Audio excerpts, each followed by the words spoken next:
श्रीविष्णुसहस्रनामस्तोत्रम्। ॐ शुक्लाम्बरधरं विष्णुं शशिवर्णं चतुर्भुजं प्रसन्नवदनं ध्यायेत् सर्वविघ्नोपशान्तये।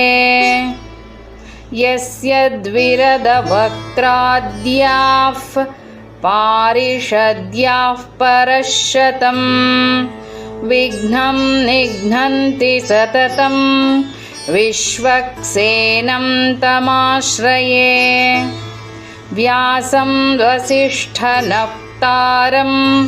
शक्तेः पौत्रमकल्मषं पराशरात्मजं वन्दे शुकतातं तपोनिधिं। व्यासाय विष्णुरूपाय व्यासरूपाय विष्णवे नमो वै ब्रह्मनिधये वासिष्ठाय नमो नमः। अविकाराय शुद्धाय नित्याय परमात्मने सदैकरूपरूपाय विष्णवे सर्वजिष्णवे। यस्य स्मरणमात्रेण जन्मसंसारबन्धनात् विमुच्यते नमस्तस्मै विष्णवे प्रभविष्णवे। ॐ नमो विष्णवे प्रभविष्णवे। श्रीवैशम्पायन उवाच श्रुत्वा धर्मानशेषेण पावनानि च सर्वशः युधिष्ठिरः शान्तनवं पुनरेवाभ्यभाषत। युधिष्ठिर उवाच किमेकं दैवतं लोके किं वाप्येकं परायणं स्तुवन्तः कं कमर्चन्तः प्राप्नुयुर्मानवाः शुभम्। को धर्मः सर्वधर्माणां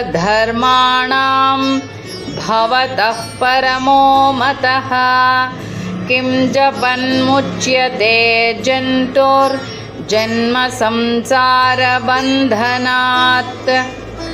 श्रीभीष्म उवाच जगत्प्रभुं देवदेव मनन्तं पुरुषोत्तमं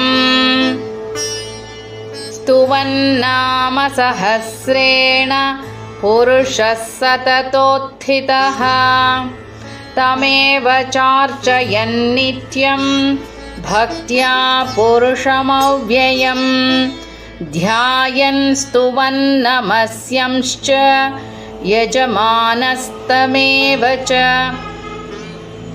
अनादिनिधनं विष्णुं सर्वलोकमहेश्वरं लोकाध्यक्षं स्तुवन्नित्यं सर्वदुःखातिगो भवेत्। ब्रह्मण्यं सर्वधर्मज्ञं लोकानां कीर्तिवर्धनं लोकनाथं महद्भूतं सर्वभूतभवोद्भवम् एष मे सर्वधर्माणां धर्मोऽधिकतमो मतः। यद्भक्त्या पुण्डरीकाक्षं स्तवैरर्चेन्नरः सदा परमं यो महत्तेजः परमं यो महत्तपः परमं यो महद्ब्रह्मा परमं यः परायणं पवित्राणां पवित्रं यो मङ्गलानां च मङ्गलं दैवतं देवतानां च भूतानां यो व्ययः पिता। यतः सर्वाणि भूतानि भवन्त्यादियुगागमे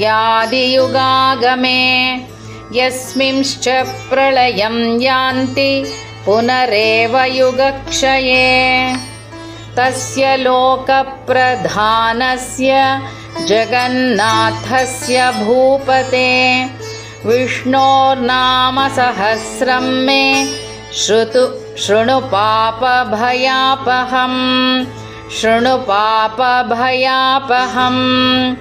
यानि नामानि गौणानि विख्यातानि महात्मनः ऋषिभिः परिगीतानि तानि वक्ष्यामि भूतये ऋषिर्नाम्नां सहस्रस्य वेदव्यासो महामुनिः छन्दोनुष्ठुप् तथा देवो भगवान् देवकीसुतः अमृतांशूद्भवो बीजं शक्तिर्देवकीनन्दनः त्रिसामाहृदयं